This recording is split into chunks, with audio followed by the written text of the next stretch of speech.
Gold daily forecast March 1st, FXEmpire.com.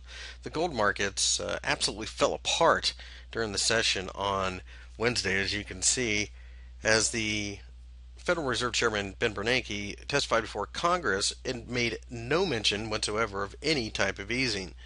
This absolutely jolted the markets as they were evidently expecting some type of QE3 suggestion, announcement, something to that effect, and did not get it.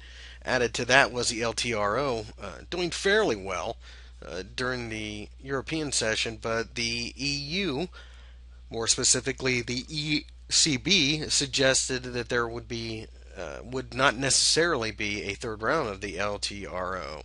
So all the sugar has been taken away from the market, and therefore it's being told in subtle ways to fend for itself.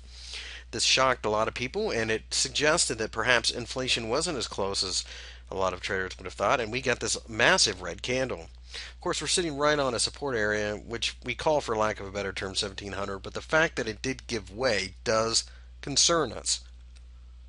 We think overall the trend's still up, that hasn't changed, but what we may be doing is entering a much larger consolidation zone from about 1800 to 1600. We are in the middle of that range, and also after a $95 drop in the price of gold in one session, you want things to stabilize.